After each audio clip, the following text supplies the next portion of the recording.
A ver, para empezar el tema, en principio es necesario hablar de los bienes culturales y el patrimonio cultural. Siguiente. A ver, en principio conceptualizar qué es el patrimonio cultural. Es algo que es subjetivo. Ustedes me dirán, oye, pero el patrimonio cultural es tangible, es material. Están los restos arqueológicos, están las casonas, está en el centro de Lima, y hoy están todas estas cerámicas, está toda estos bienes materiales, estos objetos. Ese es el patrimonio cultural. Bueno, desde el punto de vista que yo estoy tomando, en realidad todo lo que les he mencionado, sitios arqueológicos, casonas en el centro de Lima, cerámica, prehispánica, todos esos serían bienes culturales. ¿Qué quiere decir? Que básicamente los bienes culturales vendrían a ser los objetos en sí. Y estos objetos son culturales porque nos hablan de la cultura de la sociedad que lo hizo. Ustedes saben que toda materia, todo objeto es cultural. ¿Por qué? Porque nos puede enseñar algo sobre la sociedad que lo hizo. Entonces nos habla de una cultura, nos habla de entender cómo una sociedad se desarrollaba, cómo se relacionaban entre sus miembros o con otras sociedades. Por eso existe la arqueología, ¿no? Que estudia los objetos materiales y puede sacar conclusiones interesantes sobre las sociedades que los hicieron. Pero patrimonio cultural, desde el enfoque que yo le estoy dando, tiene que ver no tanto con la materia, con lo material, sino con el valor simbólico que se le da al objeto. Y este valor simbólico no nace de la nada, no viene de algo abstracto, que viene de algo que no existe, no, sino que viene de algo concreto. Viene de, básicamente, específicamente, de las personas, de la comunidad que hereda ese objeto material. Son las personas las que le dan un valor al objeto y a partir de ese valor quieren heredarlo, y a partir de esa voluntad de heredar convierten un objeto material en patrimonio, o sea, en algo que ellos desean heredar porque le es útil y porque puede servirle a las futuras generaciones. Siguiente. Hay que entender algo también. El concepto de patrimonio cultural tiene una historia. No es, ese es el problema. A veces, cuando se trabaja cuestiones de patrimonio cultural, se las trabaja como si fuera algo que no tuviera historia, que no tuviera en realidad detrás toda una serie de conceptos, todo un aparato teórico, el cual avala por qué este es patrimonio cultural y por qué no lo otro. A ver, en principio, lo que ahora conocemos como patrimonio cultural tiene, como les dije, una historia larga, ¿no? Que empezaría a partir del siglo XVI con el Renacimiento y poco a poco va teniendo influencias de la Ilustración, va teniendo influencias de lo que es el Romanticismo y sobre todo la influencia de los surgimientos de los Estados-nación europeos. Desde el siglo XVI, sobre todo a partir del siglo XIX, que se trata de buscar que un grupo de personas dentro de un Estado-nación se sientan identificados con este. ¿Y cómo se trabaja esto? Entonces, mediante una serie de objetos que te digan a todos debemos querer estos objetos. ¿Por qué? Porque son parte de nosotros y así identificarnos con nuestro país, ¿no? Entonces, esa es la idea de lo que ahora es patrimonio cultural en la actualidad, ¿no? Esa idea la hemos heredado nosotros los países latinoamericanos. En el caso peruano también es relevante esta idea. Siguiente. Entonces, ¿dónde radica el valor del patrimonio cultural? En principio, como les dije, este valor no es algo inherente. O sea, no es algo simplemente es patrimonio porque existe o porque es antiguo o porque tiene 1000 años. No, es un bien cultural. Se convierte en patrimonio y tiene un valor tal cuando la gente, la comunidad dice, ese objeto vale, ese objeto me es útil, entonces quiero heredarlo. A partir de ese momento, un objeto se convierte en patrimonio cultural. Entonces, su valor radica en lo que pasa a significar. ¿Por qué una cerámica? ¿Por qué una iglesia colonial? ¿Por qué una casona en el centro de Lima? ¿Por qué un sitio arqueológico pasa a ser significante, pasa a ser importante para una comunidad. Porque tiene una utilidad. Y esta utilidad emana de su valor simbólico. También existe un valor económico, es cierto, pero si nos enfocaríamos solamente en el valor económico, pierde el sentido simbólico y muchas veces el patrimonio solamente se abre para que vengan los turistas y la comunidad no se beneficia de él. Siguiente. Entonces, lo que se busca es que la comunidad se beneficie, que la comunidad lo quiera.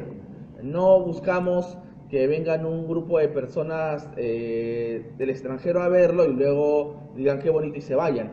Es importante, sí, porque genera divisas, pero no es lo central. Entonces, lo que yo busco, lo que he buscado al hacer esta investigación es ver, pues, cómo se hace el proceso de patrimonialización, o sea, cómo la gente, digamos, el proceso en el cual la gente desea heredar un objeto, un bien cultural y convertirlo en patrimonio.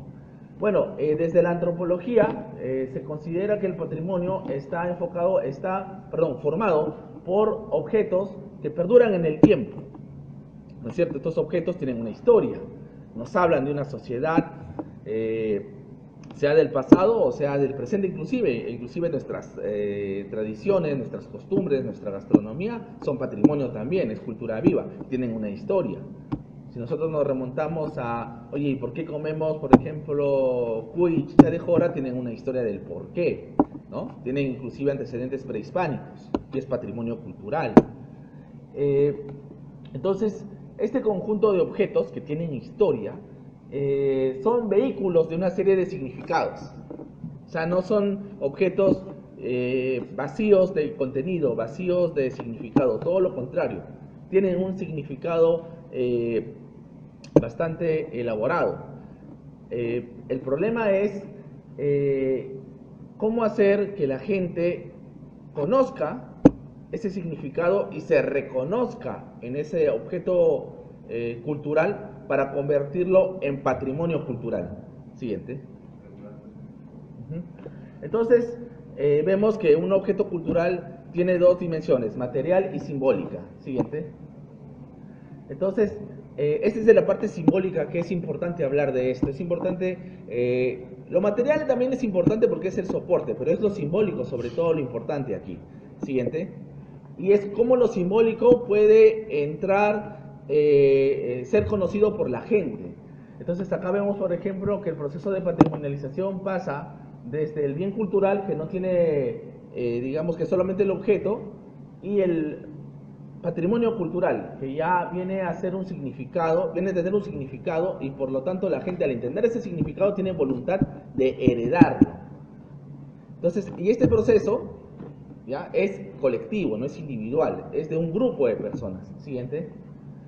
Entonces, una de las cuestiones que he encontrado es que generalmente cuando el Estado peruano trabaja cuestiones de patrimonio cultural, no toma en cuenta las dinámicas sociales y culturales de la comunidad, y ese es un problema muy fuerte y muy grave.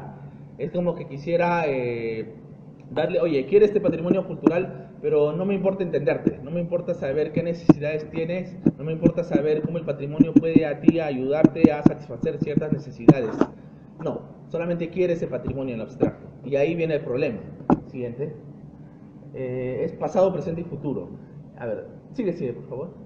Muy bien. Entonces, hay algo que entender, es que el conocimiento de nuestras sociedades prehispánicas e indígenas en la actualidad están en todos lados. Hay en la gastronomía, en la agricultura, en el manejo del territorio, y todos esos ítems, todas esas cuestiones muchas veces son dejadas de lado y se enfoca demasiado en el objeto material. Oye, y el objeto material tiene una relación con nosotros. Siguiente. Ahí está, ese es Canto Chico en San Juan de Lurigancho, ahí pueden ver, está por el paradero 12 de las Flores. Lastimosamente solamente queda un 10% de lo que fue, y lastimosamente sirve muchas veces como lugar de encuentro de fumones y de drogadictos. Está mal habilitado. Siguiente. Sin embargo, ha habido esfuerzos desde la sociedad civil. Hay un profesor, José Carlos Arenales, por ejemplo, un profesor local que montó un museo que ahora está desactivado, pero piensa él volverlo a activar. Siguiente. Entonces, se ha buscado desde la sociedad civil darle un contenido, un significado para que la gente lo quiera este patrimonio. Ahora, hay una cuestión, nosotros somos migrantes, la mayoría de nosotros, nuestros abuelos, nuestros padres no han nacido en Lima, pero sin embargo, ¿por qué yo tengo que querer el patrimonio cultural que está en San Juan de Lurigancho, en Lima? ¿Qué tiene que ver conmigo? Y esa es la pregunta clave. Siguiente.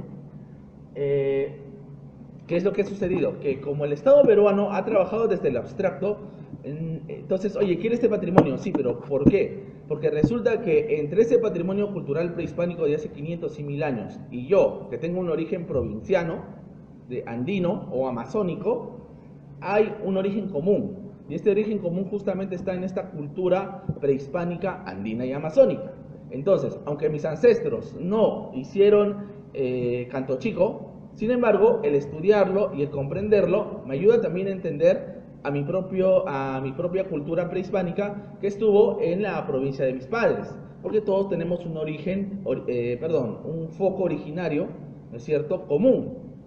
No importa si eres de la selva, de la sierra o de la costa, a pesar de las diferencias que hubo entre las diferentes sociedades por la geografía, sin embargo compartían un origen común. Y este origen común continúa hasta ahora. Nosotros somos descendientes de esta gente. Y la gente que estuvo acá en Lima, que hizo este patrimonio cultural, también es parte de toda esta cultura andina y amazónica originaria.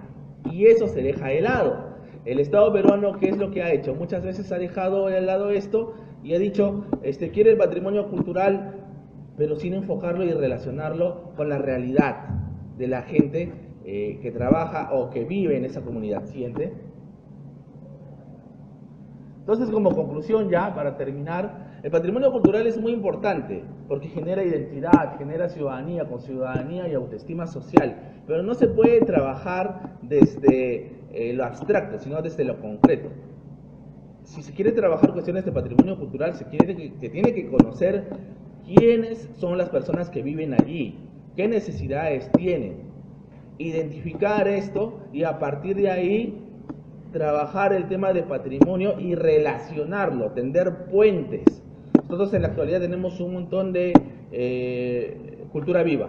Nuestros padres, nuestros abuelos han conservado tradiciones y costumbres ancestrales. Y esas mismas costumbres, a pesar del tiempo, muchas veces son parte de una línea de tiempo que continúa hasta ahora.